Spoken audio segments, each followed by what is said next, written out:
Don't compromise, just use your eyes. Take a look inside the millennial mind. Millennial mind. Welcome, everyone, to the Millennial Mind. You may call us lazy and entitled, but it's time you started to understand the millennial generation and break free of these negative stereotypes that's holding us back. Get the knowledge you need to attract, retain, and engage my generation, my partner's generation, to take us from entitled to engaged. And who better to tell you this than that's right, we are actual millennials ourselves. I'm Garrett Wagner, your entrepreneurial CPA channel host, and I'm here with Mr. Entertainer, Mr. Media, and Mr. Future Bachelor contestant, Drew Carrick, the rapping CPA. Are you ready to hear the truth about the millennial mind from us? Now, Drew, like me, when we are out speaking about understanding millennials, we often hear other people talking about it. And one of the most common negative stereotypes we hear is that us as millennials are job hoppers. Those job hopping millennials. I know someone just told me this recently, last week at a board meeting. What do you think? Are we job hoppers? And if we are, why? You know, in a sense, we are job hoppers, but we're not just hopping jobs, I think, for the sense of we just want a new job. We're opportunity seekers. So we're hopping along because we're trying to break free of that sort of corporate ladder that we're constantly sold by the prior generations who had to go through that standard corporate ladder process where you put your time in, you work your way up. I would never say that I'm grounded necessarily to a certain company or a certain job, usually because what exactly of that entity is making me so drawn to it that I just can't leave, which more often than not, there's not that sort of dynamic unless the culture is just so good and the work that I'm doing is so incredible. But it's the opportunity to grow, to learn, and to increase your status in your career that I think we're hopping towards. So yes, we're job hopping, but we're hopping for an opportunity. Yeah, and we like those opportunities. We want to be more entrepreneurial. We want to be passionate. And I also think for me, like if I think back of why am I not as loyal to a job as like me, especially my parents? But when I look at my parents' friends, a lot of them might have worked at the same company for most of their life, but then later in the life or midway through, that company went away or downsized or fired them. So for a lot of us in our generation, we saw our parents were very loyal for 20 years and it didn't kind of like pan out. So we're a little more adverse to that because it's what we've seen. We grew up with a lack of companies being there for people.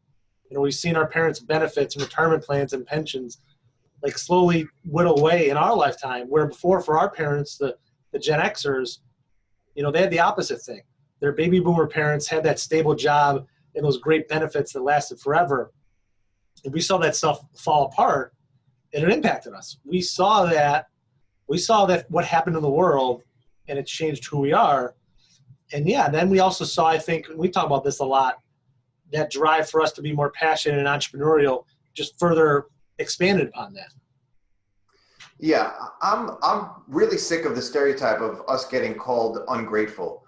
Ungrateful for the job that we have, entitled as if we should have a much better job. It frustrates me because I think that we're all out there seeking the sort of best life that we can live, and we have that entrepreneurial passion to live up to all of the expectations that we think not just us as a generation deserve, but everybody deserves to be in the best possible situation, to be as healthy and wealthy and successful and prosperous as possible. And it's not being ungrateful. We're glad that we have a job, but there's so many companies out there that are constantly doing things to make their company more appealing and better. So if you're a company and you're not doing those things to sort of keep up pace, we have no attachment to say, oh, well, I'm just going to stay here because this is where I am. If there's a better opportunity that comes along, I wouldn't blame anybody for taking that opportunity.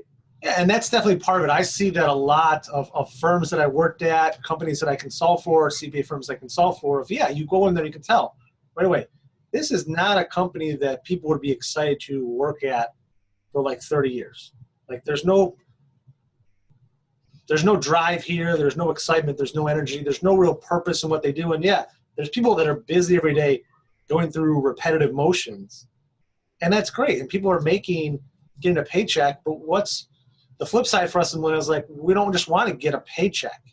And isn't that one of the problems with prior generations? They would say, like, yeah, they're just going through the motions. Like, they're just there for a paycheck. No, I don't want to go to work just for a paycheck. Yes, I need to work because I need money to pay my bills and to pay the mortgage or to pay my rent or whatever it is.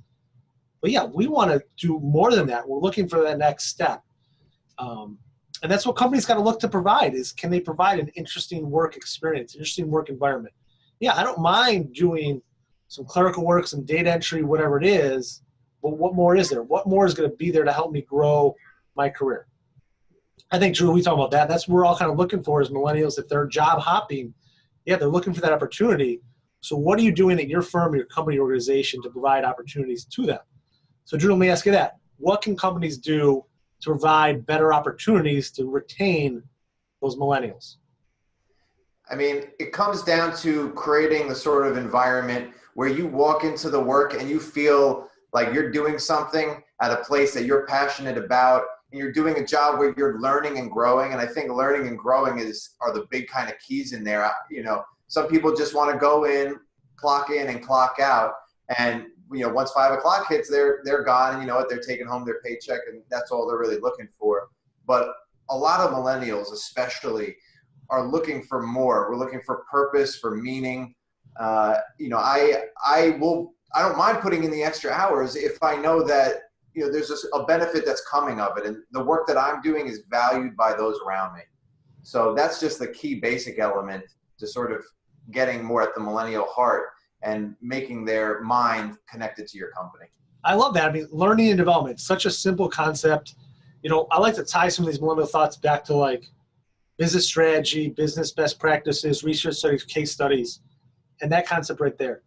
I don't think I've ever read a business case study or a business paper, publication, PhD paper that said, okay, for a service industry like CPA firms or most businesses where there's any kind of thought involved, you're going to be worse as a company if you have a learning and development program.